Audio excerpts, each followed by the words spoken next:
বিপ্লব মানে জীবন দেয়া বসে থাকা নয়, সে কোনদিন আসবে না রে করো যদি বয়। বিপ্লব মানে জীবন দেয়া বসে থাকা নয়, সে কোনদিন আসবে না রে করো যদি বয়। আসবে বিজয় রক্ত আর জীবনের বিনিময়, আসবে বিজয় রক্ত আর জীবনের বিনিময়।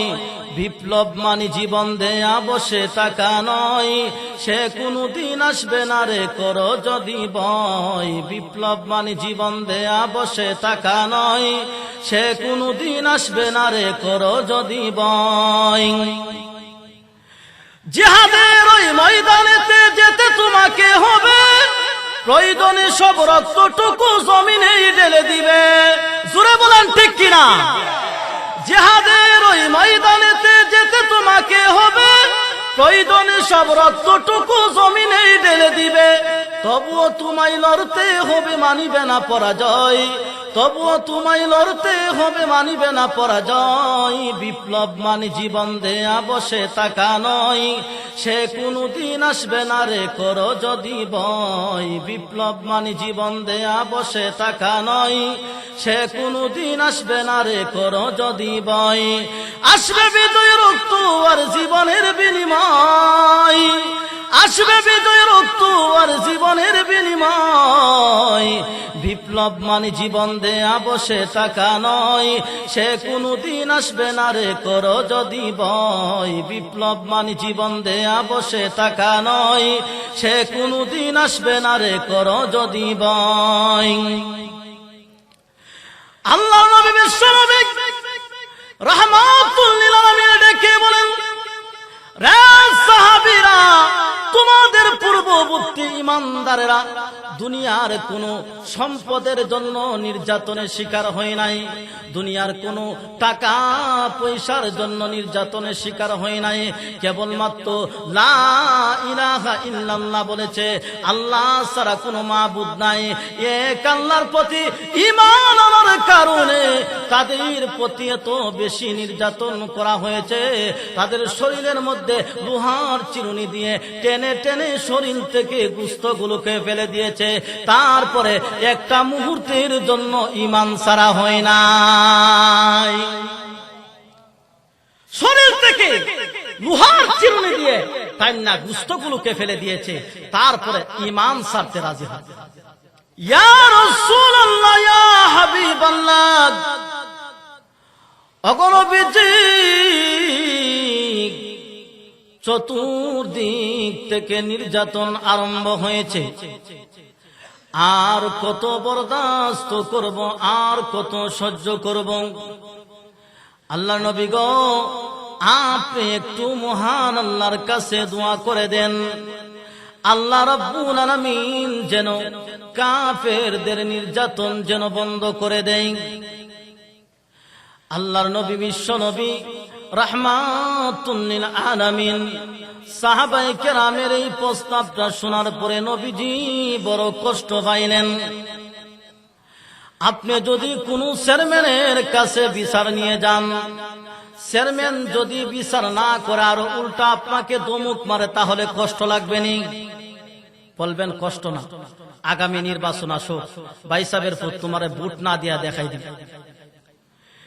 এজন্য বিশ্বনবী রাহমাতুল লিল আলামিনের সাহাবীরা আল্লাহর রাসূলের কাছে এসে ডেকে ডেকে বলেন, ইয়া রাসূলুল্লাহ, ইয়া হাবিবাল্লাহ, ওগো নবীজি, কালেমা পড়েছি, ঈমান এনেছি, মক্কার কাফের মুশরিকরা আমাদের প্রতি নির্যাতন করে।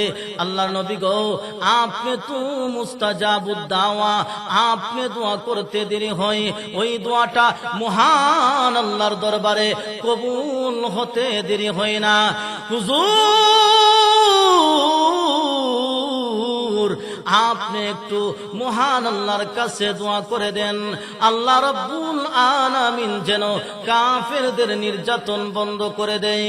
আল্লাহর নবী, বিশ্ব নবী, রাহমাতুল লিল আলামিন, সাহাবায়ে কেরামের এই প্রস্তাব শোনার পরে নবীজি বড় কষ্ট পাইলেন। আল্লাহ নবীরে কেমন সাহাবীরা ঈমানের জন্য, ইসলামের জন্য নির্যাতনের শিকার হওয়া এটা নতুন কোনো বিষয় না। রে সাহাবীরা, তোমাদের প্রতি কেমন নির্যাতন করে, কি ধরনের নির্যাতন করা হয়? রে সাহাবীরা শুনো, তোমাদের পূর্ববর্তী উম্মতেরা, পূর্ববর্তী ইমানদারেরা, পূর্ববর্তী নবী রাসূলেরা ইমানের দাওয়াত দেওয়ার কারণে তাদের প্রতি এত বেশি নির্যাতন করা হয়েছে, তাদের মাথার মধ্যে করাত ধরে টেনে টেনে বডিটাকে দুই ভাগ করে দিয়েছে, তারপরে একটা মুহূর্তের জন্য ঈমান ছাড়া হয় না। মাথার মধ্যে খরাব কইরা কান্না বডিটাকে দুই ভাগ করে দিয়েছে, তারপরে ঈমান ছাড়তে রাজি। এই যুগে তো খরাব না, মাটির চাক্কা দিয়ে ঢিল দিলে জুতা মোজা ফালায়া দেয়। তাহলে এই জাতির দ্বারা কিভাবে ইসলামের বিজয় হবে, ইসলামী বিপ্লব কায়েম হবে? বিপ্লব মানে জীবন দেয়া বসে থাকা নয়, সে কোনদিন আসবে না রে করো যদি বয়। বিপ্লব মানে জীবন দেয়া বসে থাকা নয়, সে কোনদিন আসবে না রে করো যদি বয়। আসবে বিজয় রক্ত আর জীবনের বিনিময়, আসবে বিজয় রক্ত আর জীবনের বিনিময়। বিপ্লব মানে জীবন দেয়া বসে থাকা নয়, সে কোনদিন আসবে না রে করো যদি বয়। বিপ্লব মানে জীবন দেয়া বসে থাকা নয়, সে কোনদিন আসবে না রে করো যদি বয়। জিহাদের ওই ময়দানেতে যেতে তোমাকে হবে, প্রয়োজনে সব রক্তটুকু জমিনে ঢেলে দিবে। জোরে বলেন ঠিক কিনা? জিহাদের ওই ময়দানেতে যেতে তোমাকে হবে, প্রয়োজনে সব রক্তটুকু জমিনে ঢেলে দিবে। তবুও তোমায় লড়তে হবে, মানিবে না পরাজয়। তবুও তোমায় লড়তে হবে, মানিবে না পরাজয়। বিপ্লব মানে জীবন দেয়া বসে থাকা নয়, সে কোনদিন আসবে না রে করো যদি বয়। বিপ্লব মানে জীবন দেয়া বসে থাকা নয়, সে কোনদিন আসবে না রে করো যদি বয়। আসবে বিজয় রক্ত আর জীবনের বিনিময়, আসবে বিজয় রক্ত আর জীবনের বিনিময়।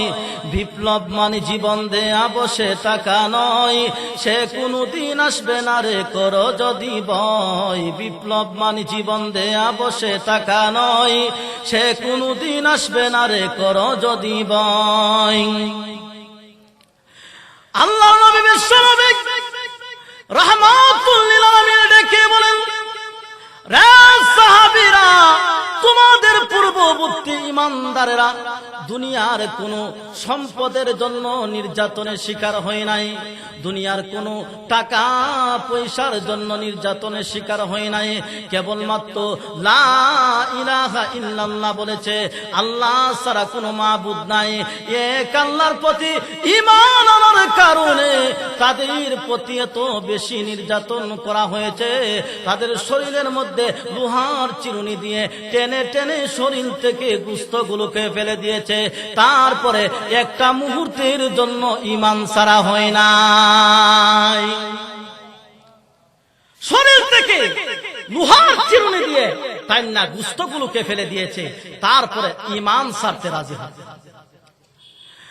আল্লাহ নবীরে কেমন সাহাবীরা শুনো, তোমাদের পূর্ববর্তী কোন নবী রাসূলকে ঈমানের দাওয়াত দেওয়ার কারণে আগুনের মধ্যে ফেলে দিয়েছে। কোন নবী রাসূলকে এমন ভাবে নির্যাতন করেছে, নির্যাতন করে করে একবারে অজ্ঞান বানায়া দিয়েছে। যেমন আল্লাহর পয়গম্বর নূহ আলাইহিস সালাতু ওয়াস সালাম তিনি যখন তার কওমের মধ্যে ঈমানের দাওয়াত নিয়ে গেলেন, ঈমানের দাওয়াত দেওয়ার কারণে নূহ পয়গম্বরের কওমের লোকেরা এমন ভাবে নির্যাতন করেছে, নির্যাতন করে করে একবারে অজ্ঞান বানায়া জমিনের মধ্যে ফেলে দিয়েছে। যখন তিনি অজ্ঞান হয়ে গিয়েছে, সমাজের লোকেরা কাফের মুশরিকেরা মনে করেছে নূহ দুনিয়া থেকে বিদায় হয়ে গিয়েছে, এই জন্য রাস্তার পাশে তাকে রেখে চলে গিয়েছে। মহান আল্লাহ রাব্বুল আলামিন নূহ পয়গম্বরকে সুস্থ করে তোলার জন্য জিবরাইল আলাইহিস সালাতু ওয়াস সালামকে পাঠিয়ে দিয়েছেন।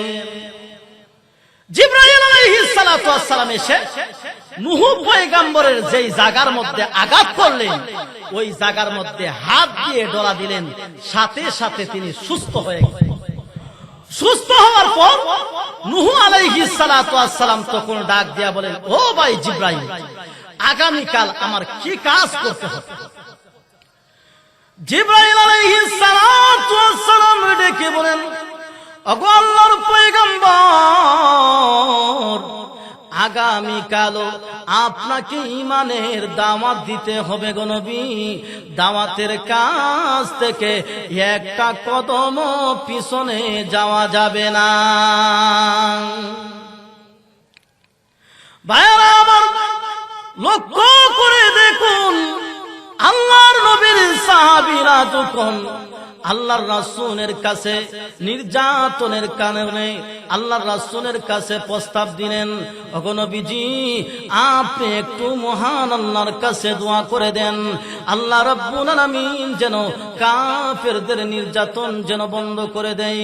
আল্লাহ রাব্বুল আলামিন সাহাবায়ে কেরামের এই প্রস্তাবের পরিপ্রেক্ষিতে মহান আল্লাহ রাব্বুল আলামিন আমার তেলাওয়াতকৃত আয়াতগুলো নাযিল করেছেন।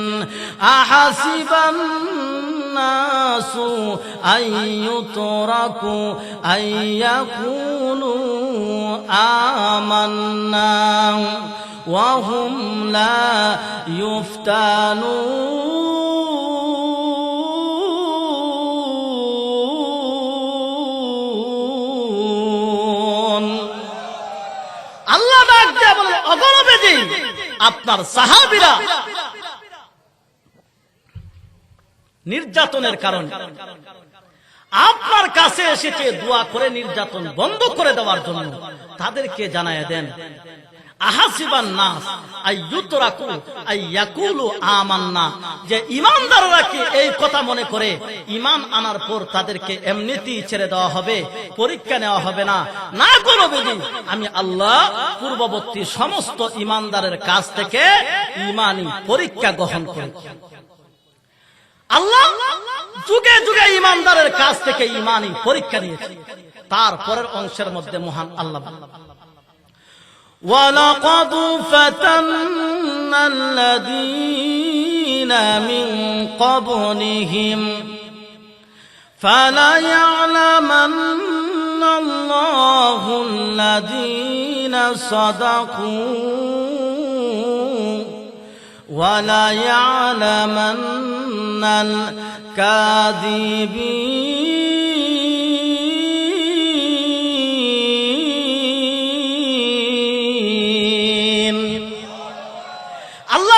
বলেন, ওগো নবীজি, ওয়ালাকাদ ফাতান্নাল্লাযীনা মিন ক্বাবলিহিম, নিশ্চয়ই আমি আল্লাহ পূর্ববর্তী সমস্ত ঈমানদারের কাছ থেকে ঈমানি পরীক্ষা গ্রহণ করেছি। ইসলামের প্রাথমিক যুগে পুরুষরা যেমনি ভাবে ঈমানের পরীক্ষা দিয়েছেন, মহিলারাও ঈমানের পরীক্ষা দিয়েছেন। আর এমন মহিলা দুনিয়া থেকে বিদায় হয়েছে সব কিছু ছেড়ে দিতে রাজি, মাগার ঈমান ছাড়তে রাজি। তাফসিরে মাযহারিতে আল্লামা সানাউল্লাহ ফানিপতি রাহমাতুল্লাহ আলাইহি তিনি লেখেন, ফেরাউনের যুগে একজন মহিলা ছিল যার নাম ছিল মা শেতা। দীর্ঘ 100 বছর পর্যন্ত ভিতরে ভিতরে ঈমানকে লুকায় রেখে দিয়েছেন, কারো সামনে প্রকাশ করেন, কারণ প্রকাশ করলেই ফেরাউন তাকে হত্যা করে ফেলবে। এজন্য একদিন ফেরাউনের মেয়ের সামনে নিজের অজান্তেই বলে উঠলেন, আল্লাহ, তোমাকে যারা লা শরীক মানবে না তারা যেন ধ্বংস হয়ে যায়। ফেরাউনের মেয়ে জিজ্ঞাসা করে, তোমাকে যারা লা শরীক মানবে না তারা ধ্বংস হোক, এই কথা কাকে বলেছ? আমার বাবা কি নাকি? আমার বাবাকে যারা লা শরীক মানবে না তারা ধ্বংস হোক? মা সেটা জবাব দে না, বরং তোমার বাবা, তোমার আমার সকলের আল্লাহ হলেন একজন, যিনি আসমান জমিন সৃষ্টি করেছেন। ওই আল্লাহকে যারা লা শরীক মানবে না তাদেরকে ধ্বংস হওয়ার জন্য আমি বদদুয়া করেছি। ফেরাউনের মেয়ে তখন কান্দারত অবস্থায় ফেরাউনের সামনে উপস্থিত হল। ফেরাউন জিজ্ঞাসা করে, কাঁদতেছো কেন? বলে, কাদার কারণ হলো আমার চুল যিনি আশ্রয় দেয়, আমাদের বাড়ির দাসী, সেই মা সেটা বলতেছে তুমি ছাড়া নাকি আমাদের আরো একজন মাবুদ আছে। ওই মাবুদকে যারা লা শরীক মানবে না তাদেরকে ধ্বংস হওয়ার জন্য তিনি বদদুয়া করেছেন। ফেরাউন তখন রাগান্বিত অবস্থায় ওই মহিলাকে গ্রেফতার করে তার সামনে এনে জিজ্ঞাসা করে, আমি ছাড়া কি তোমার আর কোন মাবুদ আছে? মনে রাখতে হবে, সত্যিকারের ঈমানদার হলো এমন একজন ব্যক্তি যে পৃথিবীর কোন শক্তির কাছে মাথা নত করতে পারে। ওই মহিলা তখন সুস্পষ্ট করে বলে দিল, তুমি আমার মাবুদ হতে পারো না, খোদা হতে পারো। ফেরাউন বলে, কেন হতে পারি না? মহিলা জবাব দে, তুমি যদি খোদা হইবা তাহলে তোমার নাকটারে তো বম্বাস্টিং করে বানাইছো। যে নিজের নাকটাকে সুন্দর করে সাইজ করে বানাইতে পারে না, সে আরেকজনের মাবুদ হতে পারে। ফেরাউন তখন হুমকি দিয়া বলে, তোমাকে হত্যা করা হবে। মহিলা বলে, হ্যাঁ করতে পারো, কোনো সমস্যা নাই, মৃত্যুর জন্য আমি 24 ঘন্টা প্রস্তুত আছি। অতএব যেই জিনিসের অপেক্ষা আমি করি সেই জিনিসের বই দেখায় আমাকে কোনো লাভ। তখন বলা হলো, তোমার যে 2টা বাচ্চা আছে, মহিলার 2টা বাচ্চা ছিল, একটা হলো দুধের আর একটা হলো বড়। বলা হলো এই 2টা বাচ্চাকে জবাই করে গরম তেলের মধ্যে ছেড়ে দেওয়া হবে। মহিলা বলে, হ্যাঁ করতে পারো, কোনো সমস্যা নেই। তখন মহিলার সামনে মহিলার বড় বাচ্চাটাকে জবাই করে গরম তেলের মধ্যে ছেড়ে দিয়েছে। মা চটপট চটপট আরম্ভ করে দিয়েছে। বলা হলো, দুধের বাচ্চাকে জবাই করা হবে, এখনো সময় আছে, তুমি আমাকে খোদা মেনে নাও। ওই মহিলা দেখে বলল, ফেরাউন শুনো, শুধু আমার এই 2 বাচ্চা কেন, আল্লাহর কসম করে বলি, তাম পৃথিবীর সমস্ত মানুষগুলোকে যদি তুমি এক এক করে জবাই করো, আল্লাহর কসম একটা মুহূর্তের জন্য ঈমান ছাড়ব না। ওরে মুসলিম তুই আজ কেন বসে, ওরে মুসলিম তুই আজ কেন বসে, চারদিকে আজমা বন্দির কান্নার আওয়াজ আসে, চারদিকে আজমা বন্দির কান্নার আওয়াজ আসে, বিশ্ব এবার ভরে গেছে মুসলমানের লাশে। ওরে মুসলিম তুই আজ কেন বসে, ওরে মুসলিম তুই আজ কেন বসে, মসজিদের ওই কোণে বসে তাসবিহ নিয়ে হাতে, ভাবছো বসে তুমি ছাড়া আর কে যাবে জান্নাতে, তোমার ওই সুফিগিরির দাম নাই কোনো, তোমার ওই সুফিগিরির দাম নাই কোনো আল্লাহ তাআলার কাছে।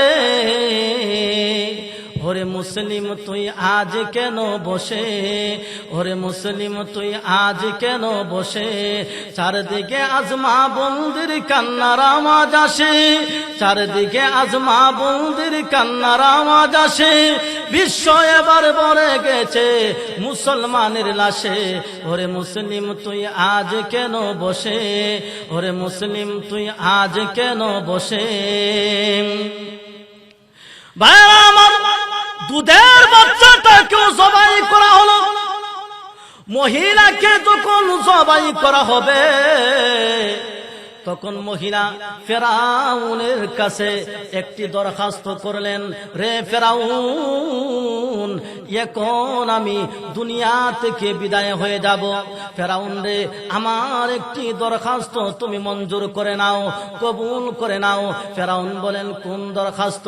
এমনিতে মহিলা তখন ডেকে ডেকে বলেন, রে ফেরাউন, এখন আমাকে সবাই করে যখন গরম তেলের মধ্যে ছেড়ে দেওয়া হবে, গোশতগুলো হাড্ডি থেকে আলাদা হয়ে যাবে, যেইভাবে আমার দুই সন্তানের হাড্ডিগুলো গোশত থেকে আলাদা হয়ে গিয়েছে। ফেরাউন রে, আমার দরখাস্ত হলো আমার দুই সন্তানের হাড্ডিগুলো আর আমার হাড্ডিগুলো এক জায়গায় জমা করে এক জায়গার মধ্যে তুমি কবর দিয়ে দিবে। মার উদ্দেশ্য কিয়ামতের কঠিন ময়দানে মানুষগুলো যখন কবর থেকে উঠে মহান আল্লাহর দরবারে হাজিরা দিবে, তখন যেন আমি আমার দুই সন্তান সহ মহান আল্লাহ রাব্বুল আলামিনের দরবারে হাজিরা দিতে পারি। ফেরাউন তো এই উদ্দেশ্য বুঝলো না। বলা হলো, ঠিক আছে, তোমরা তিনজনের হাড্ডিগুলো এক জায়গায় জমা করে এক জায়গায় দাফন করা হবে। তিনজনের হাড্ডিগুলো এক জায়গায় জমা করে এক জায়গার মধ্যেই দাফন করে দেবে। ভাইরা আমার, আল্লাহর নবী, বিশ্ব নবী, রাহমাতুল লিল আলামিন মেরাজের রজনীতে বাইতুল মুকাদ্দাস যখন গেলেন, আল্লাহ রাসূল বলেন, ও ভাই জিব্রাইল, মনে হয় জান্নাতের কাছাকাছি চলে এসেছে। কেন গো নবীজি? আল্লাহ রাসূল বলেন, ও জিব্রাইল, আমার নাকের মধ্যে জান্নাতের সুগন্ধ লাগতেছে। জোরে বলেন না আল্লাহু আকবার, আর একটু জোরে বলেন আল্লাহু আকবার। জিব্রাইল আলাইহিস সালাতু ওয়াস সালাম ডেকে বলে, আল্লাহর নবী গো, 500 বছর রাস্তা দূরে থেকে জান্নাতের সুগন্ধ পাওয়া যায়, কিন্তু জান্নাত হাজার হাজার মাইল দূরে। আল্লাহ রাসূল বলেন, তাহলে আমার নাকের মধ্যে জান্নাতের সুগন্ধ লাগে কেন? এমনিতে জিব্রাইল আলাইহিস সালাতু ওয়াস সালাম তখন ডেকে বলেন, ইয়া রাসূলুল্লাহ, ইয়া হাবিবাল্লাহ, ওগো বিশ্ব নবী,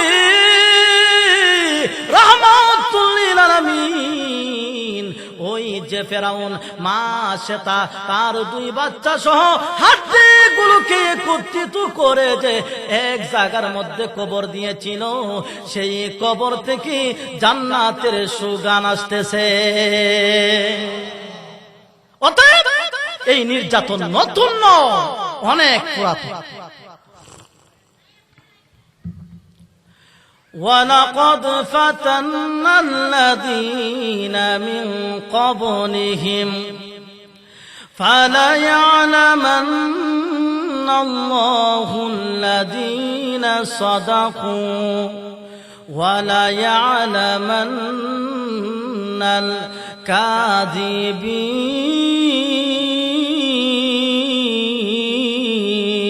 الْكَاذِبِينَ। আল্লাহ ডাক দিয়া বলেন, অগণবেজি, আপনার সাহাবায়ে কেরাম যারা সত্যিকারের ঈমানদার হবে তাদের কাছ থেকে আমি আল্লাহ ঈমানি পরীক্ষা গ্রহণ করব। কারণ পরীক্ষা নেবেন এই জন্য, খাঁটি না বেজাল এটা যাচাই করার জন্য, সত্যিকারের ঈমানদার নাকি মুনাফিক মার্কা ঈমানদার। এমনিতে আল্লাহ এত বড় জান্নাত দিয়ে দিবে পরীক্ষা ছাড়া? দৃষ্টান্ত দিলে বুঝবেন। শুরু সময় আমরা দেখছি কুমাররা এলাকার মধ্যে মাটির পাতিলা নিয়ে আসতো, এসে মহিলাদের সামনে লেকচার দিতে। এখন এর পাতিলা গরু বড় বালা, এটাল মাটি দিয়া বানাইছি, চিকনা মাটি দিয়া বানাইছি। আগের পাতিলার চাইতে এখনের পাতিলগুলো আগুন দিয়ে আরো বেশি ফুরাইছি। তো মহিলারা ডাক দিয়ে, তো বেটা এত লেকচার দিয়েন না, দেখি হাতে নিয়ে পরীক্ষা করে নিন। তখন মহিলারা হাতে নিয়ে আঙ্গুল দিয়ে টুকা দিতেন, টন টন করে কিনা। যদি দেখতেন টন টন করে, এটার ভিতরে আবার পানি ঢুকাইয়া পরীক্ষা করতেন কোন লিক টিক আছে কিনা। আল্লাহ বলেন, সামান্য 1.5 টাকার পাতিলা কিনবা, তারপরে যদি এত পরীক্ষা করতে হয়, আমি আল্লাহ তোমাদেরকে যেই জান্নাত দিব, সর্বনিম্ন জান্নাতটা হবে 10টা পৃথিবীর সমান। এত বড় জান্নাত কি এমনিতেই দিয়ে দিব পরীক্ষা ছাড়া? না, আমি আল্লাহ পরীক্ষা নিয়ে তারপরে তোমাদেরকে জান্নাত দিব। এই আয়াত যখন নাযিল হয়েছে, তখন সাহাবায়ে কেরাম বুঝতে পেরেছে না রে, সত্যিকারের ইমানদার হলে কিছু মার মুরা লাফতি গুসা খাইতেই হবে। শুরু হয়েছে সাহাবায়ে কেরামের প্রতি নির্যাতন। হযরত খাব্বাব রাদিয়াল্লাহু তাআলা তিনি যখন কালিমা গ্রহণ করলেন, কালিমা গ্রহণ করার কারণে খাব্বাব রাদিয়াল্লাহু তাআলা আনহুকে জ্বলন্ত আগুনের মধ্যে শোয়া দিতেন। খাব্বাব রাদিয়াল্লাহু তাআলা আনহুর গোশতগুলো গলে গলে পড়ে পড়ে ওই আংরাগুলো নিভে যাইতো। জোরে বলেন না নাউজুবিল্লাহ। কত বড় নির্যাতন তারা করত। শুধু তাই নয়, হযরত আম্মার রাদিয়াল্লাহু তাআলা আনহু তিনি যখন কালেমা গ্রহণ করলেন, কালেমা গ্রহণ করার কারণে আবু জেহেল আম্মারের শরীরের মধ্যে আগুন লাগায় দিয়েছে। তো আবু জেহেল যখন আগুন লাগায় দিয়েছে, কেউ বাঁচাইতে জানা, কারণ বাঁচাইতে গেলেই আবু জেহেল তার প্রতিও নির্যাতন করবে। আমরাও দেখেছি বিগত বছরে, বিগত 16 বছরে দেখা যায় শেখ হাসিনা সরকার যখন সাধারণ মানুষের প্রতি নির্যাতন করত, আলেম ওলামার প্রতি নির্যাতন করত, তখন সাধারণ মানুষেরা কিছুই বলতো না, কারণ বললে তারও হাজতের ভিতরে ঢোকাত। তো আবু জেহেল যখন নির্যাতন করে কেউ আগায় যায় না, কিন্তু আমার নবী যখন শুনতে পারলেন, আমার নবী তো আর ঘরে বসে থাকতে পারে। ভাইরা আমার, আল্লাহর নবী বিশ্বনবী রাহমাতুল লিল আলামিন যখন শুনতে পারলেন নবীর সাহাবী খাব্বাবের আম্মারের শরীরের মধ্যে আগুন লাগায় দিয়েছে, আল্লাহর রাসূল একটি দৌড় মারলেন, আম্মারের কাছে গিয়া আগুনকে একটি দমক মারলেন।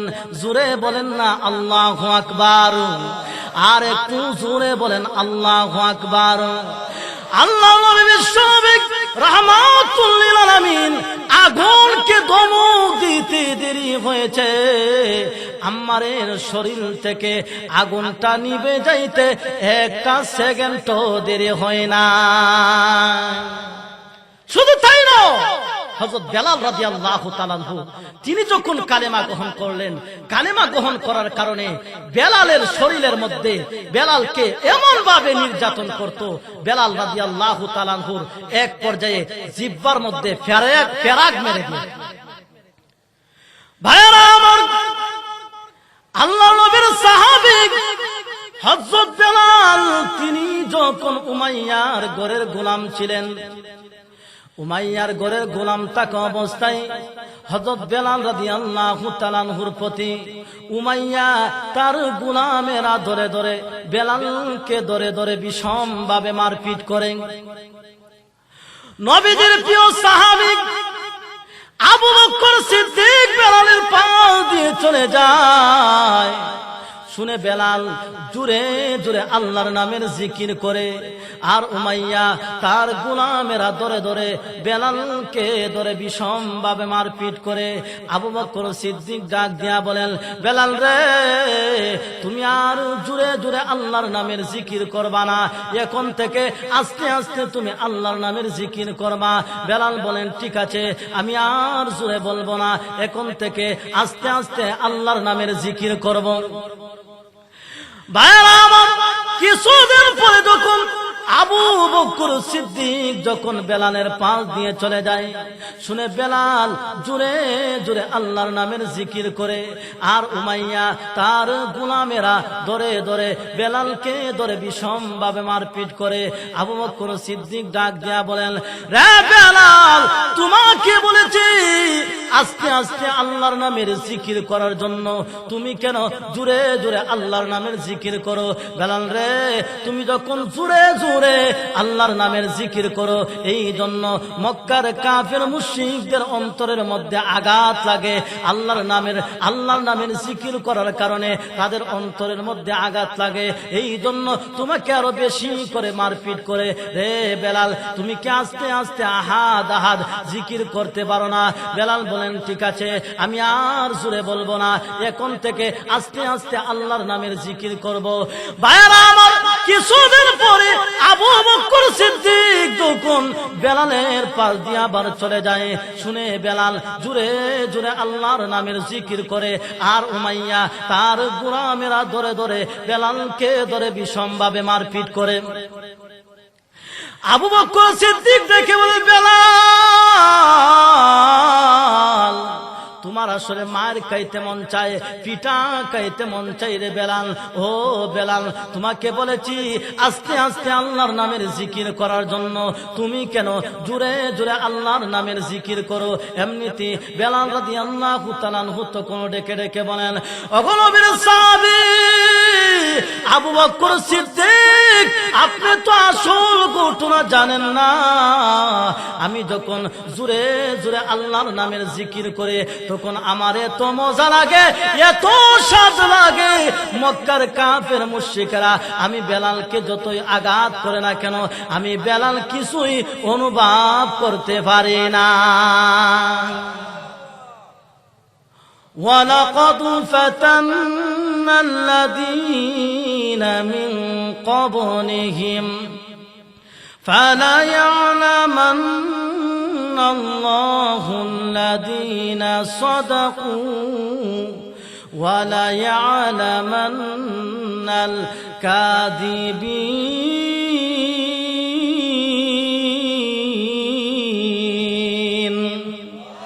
আল্লাহ ডাক দেয়া বলে, অগলবেজি নিশ্চয় আমি আল্লাহ আপনার উম্মতেরা যারা সত্যিকারের ঈমানদার হবে তাদের কাছ থেকে ঈমানি পরীক্ষা গ্রহণ করবে। এখন আসুন আল্লাহ ঈমানদারদের কাছ থেকে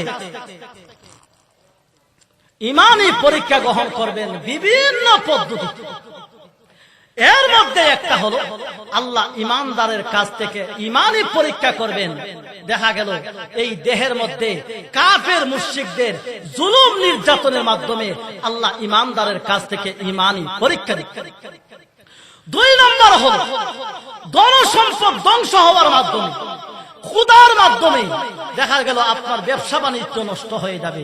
এক পর্যায়ে দেখা যাবে আপনার সবকিছু ছেড়ে আপনার ঈমান বাঁচানোর জন্য আল্লাহর রাস্তায় চলে যাইতে হবে। এর দৃষ্টান্ত রেখে গিয়েছেন নবীর সাহাবায়ে কেরাম। একদিন গভীর রজনীতে আল্লাহ রাসূল সাল্লাল্লাহু আলাইহি সাল্লাম হুজরা মুবারক থেকে বের হয়েছেন। এমনিতেই নবীজি তাকায় দেখে একজন লোক বাঁকা হয়ে দাঁড়ায়, সোজা হয়ে দাঁড়াইতে পারে না, কোন রকম একটা কাপড়ের টুকরা দিয়ে তার লজ্জাস্থান দেখে সে বসে আছে। কিছুক্ষণ পরে আল্লাহ রাসূলকে সালাম দিয়েছে। আল্লাহ নবী বিশ্বনবী রাহমাতুল লিল আলামিন ডেকে বলেন, কে রে তুমি? এত গভীর রজনীতে আমি বিশ্ব নবীকে সালাম দিচ্ছ? এমনিতে লোকটা ডেকে বলেন, ওগো নবীজি আপনি কি আমাকে চিনতে পারেন নাই? আমি হলাম আব্দুল্লাহ। আল্লাহ রাসূল বলেন, কোন আব্দুল্লাহ? ওগো নবীজি কিছুদিন আগে ইসলাম ধর্ম গ্রহণ করেছিলাম, আমার নাম ছিল আব্দুল উজ্জা, আপনি সেই নামটা পরিবর্তন করে আব্দুল্লাহ রেখে দিয়েছেন, আমি হলাম সেই আব্দুল্লাহ। আল্লাহ রাসূল বলেন, আমার আব্দুল্লাহ তো তোরই বাপ চাচা, সকাল বিকাল কাপড় পরিবর্তন করে আসতো। আজকে তো দেখা যায় আমার আব্দুল্লাহর শরীরের মধ্যে কোনো কাপড় নাই। আমার আব্দুল্লাহর এই অবস্থা কিভাবে হয়েছে? এমনিতে আব্দুল্লাহ তো কোন ডেকে ডেকে বলেন, হুজুর আপনার দরবারে কেন আসা যাওয়া করি? এই জন্য আমার চাচা বলেছে বাড়ি ছেড়ে দিতে হবে, আর না হয় মুহাম্মদের দরবারে ছেড়ে দিতে হবে। নবী গো, আমি আমার চাচাকে জানাই দিয়েছি, ও চাচা আপনার বাড়ি কেন? তামাম পৃথিবীর সব কিছু ছেড়ে দিতে পারে, তারপরেও একটা মুহূর্তের জন্য আমি বিশ্ব নবীর দরবার ছাড়তে পারবো না। ভাইয়ারা আমার লক্ষ্য করে শুনুন, আব্দুল উজ্জা ডেকে বলেন, ইয়া রাসূলুল্লাহ, ওগো বিশ্ব নবী রাহমাতুল লিল আলামিন। এই কথা বলার পরে আমি ঘর থেকে বের হয়ে গেলাম। এমনিতে আমার চাচা ডাক দিয়া বলে, দাঁড়াও, তোমার শরীরের মধ্যে যে কাপড় চোপড় আছে সবগুলো দিয়ে যাও, এগুলা হলো আমাদের টাকার কিনা। আমার চাচার উদ্দেশ্য হলো আমি যদি উলঙ্গ হয়ে যাই তখন আর আপনার দরবারে আসবো না, লজ্জায় তখন ঘরে বসে থাকবো। হুজুর এমনিতে আমি আমার চাচাকে কাপড় চোপড় গুলো খুলে দিলাম, আর চাচাকে ডেকে ডেকে বললাম, চাচা গো, আজকে যদি লজ্জায় যদি ঘরে বসে থাকি, আমি যদি ঈমান হারা হয়ে যায়, কিয়ামতের কঠিন ময়দানে উলঙ্গ অবস্থায় মহান আল্লাহর দোয়া ছিল, আমি আমার মাকে বললাম, মা গো, একটা কাপড় দেন না। ওগো মা, কোন রকম আমার লজ্জাস্থান দেখে আমি বিশ্ব নবী রাহমাতুল লিল আলামিনের দরবারে যাব। ওগো নবীজি, তখন আমার মা একটা কাপড়ের টুকরা দিলেন। ওই কাপড়ের টুকরা দিয়ে লজ্জাস্থান দেখে আপনার হুজ্জা মুবারকের পাশে এসে বসে আছে। কোন সময় আপনি বের হবেন, আপনার নুরানি চেহারা মুবারক যদি একটা নজর দেখতে পারি, তাহলে আমার অন্তরে যা ব্যথা ছিল সমস্ত ব্যথা মুহূর্তের ভিতরে দূর হয়ে যাবে। আল্লাহ নবী বিশ্বনবী রাহমাতুল লিল আলামিন চোখের পানি ছেড়ে দিয়ে কান্না কাটি করে আর ডেকে ডেকে বলেন, আব্দুল্লাহ রে, আয় আমার ঘরে আয়। নবীজির হুজ্জা মুবারকের মধ্যে গেলেন। এমনিতে নবীজির দুইটা জুব্বা মুবারক আব্দুল্লাহকে দান করে দিলেন।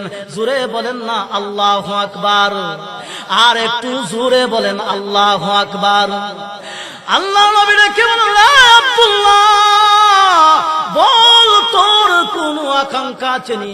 এমনিতে আব্দুল উজ্জা তখন ডেকে ডেকে বলেন, ওগো নবীজি, দুনিয়ার কোনো আকাঙ্ক্ষা নাই। আল্লাহ নবী গো, আপনি বলেছেন শহীদ হয়ে মরলে মৃত্যুর যন্ত্রণা হয় না। আপনি বলেছেন শহীদ হয়ে মরলে কিয়ামতের ময়দানে কোনো হিসাব কিতাব হবে না। আপনি বলেছেন শহীদ হয়ে মরলে কবরের মধ্যে কোনো প্রশ্নের জবাব দিতে হয় না, মুনকার নাকির আসে না। হুজুর, আপনি একটু মহান আল্লাহর কাছে দোয়া করে দেন, আল্লাহ রাব্বুল আলামিন যেন আমার শাহাদতের মৃত্যুটা যেন কবুল করে নেয়। নবীজি দোয়া করে দিলেন। আল্লাহর নবীর দোয়া তো ডাইরেক্ট কবুল, নবীজির দোয়া ডাইরেক্ট কবুল হয়ে গেলেন।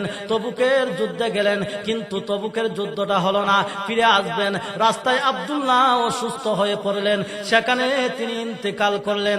আল্লাহর নবী ঘোষণা দিয়েছেন, আল্লাহ রাস্তায় যদি কোনো মানুষ বের হয়ে যায়, রাস্তায় মারা গেলেও তাকে শাহাদতের সওয়াব দেওয়া হয়।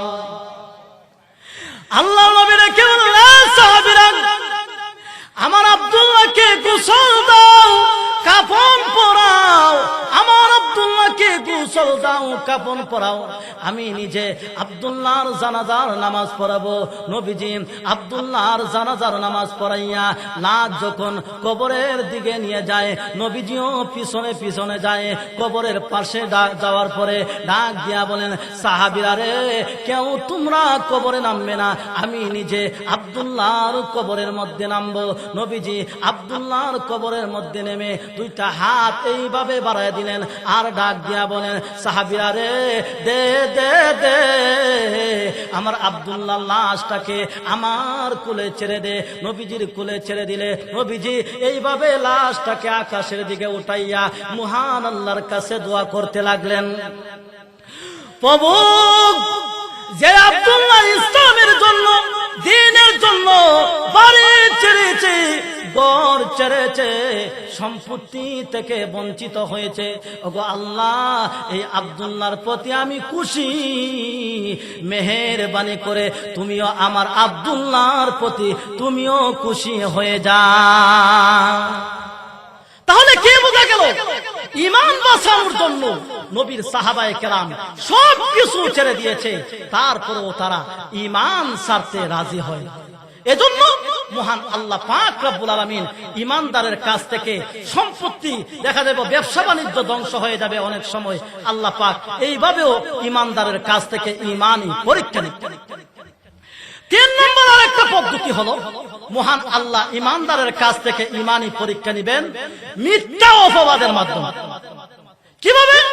যেমন শাইখুল হাদিস ইবনে শাইখুল হাদিস আল্লামা মামুনুল হককে আপনাদের এই সোনারগাঁয়ের কিছু কুলাঙ্গার মিথ্যা অপবাদ দিয়া জনগণ থেকে বিচ্ছিন্ন করতে চেয়েছিল, কিন্তু মহান আল্লাহ পাক রব্বুল আলামিন তাদেরকে জনগণ থেকে বিচ্ছিন্ন করে দিয়েছে।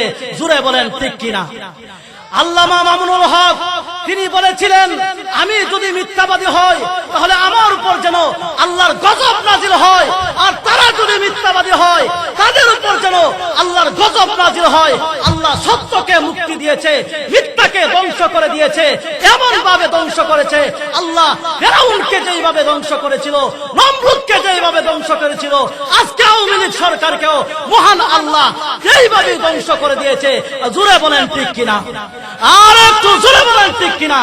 যাই হোক ভাইয়েরা আমার, মহান আল্লাহ আমাদের কাছ থেকে বিভিন্ন ভাবে পরীক্ষা নিবে। পরীক্ষা নেওয়ার সময় ধৈর্য ধারণ করতে হবে। আল্লাহ পাক রব্বুল আলামিন আমাদের সকলকে ধৈর্য ধারণ করার তৌফিক দান করুক। সকলে বলেন আমিন। ওয়া আখিরু দাওয়ানা আনিল হামদুলিল্লাহি রাব্বিল আলামিন। আসসালামু আলাইকুম ওয়া রাহমাতুল্লাহি ওয়া বারাকাতুহু।